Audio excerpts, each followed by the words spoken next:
Bonjour.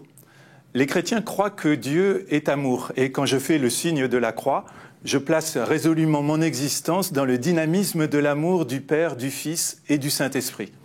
Ça, c'est le b.a.-ba de la foi chrétienne. Alors la question à laquelle je voudrais essayer de répondre dans ce cours, c'est la suivante. Quelle est la force économique, sociale, politique de cet amour que les chrétiens confessent? Quelle est la force sociale historique de l'amour divin? Et pour cela, je vous propose un grand parcours en partant de l'Ancien Testament où Dieu dit à Israël qu'il n'y ait pas de pauvres chez toi.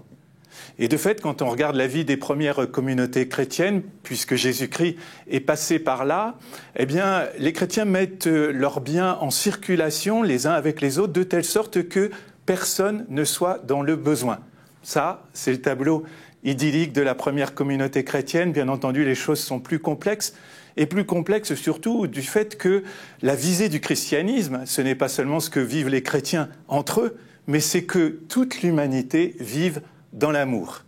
Alors au fil des siècles, on voit comment les chrétiens ont mis en place des institutions pour faire durer l'amour, pour contribuer à la mise en place d'une civilisation de l'amour. Le point focal de cette histoire, sûrement, c'est le XIXe siècle. D'une part, il y a la misère ouvrière qui apparaît du fait de la révolution industrielle, cette question sociale. Et puis, d'autre part, du fait de la révolution politique, l'Église est écartée du pouvoir. Et la question que se posent les catholiques à ce moment-là est la suivante. Comment Dieu peut gouverner le monde au plan social, économique et politique dans ces nouvelles conditions, et dans un État, dans un monde qui se sécularise?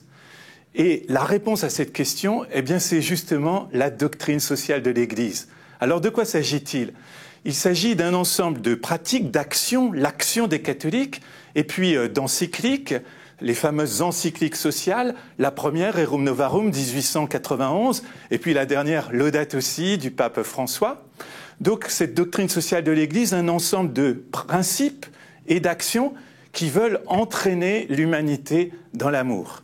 Voilà, bien c'est cela que je vous propose de découvrir au long de ce cours qui s'intitule « Charité et doctrine sociale de l'Église », un cours que vous pourrez valider en participant à des forums d'expression sur eCampus. Pour ceux que cela intéresse, rendez-vous le lundi 25 septembre à 18h. Et d'ici là, pensez-y.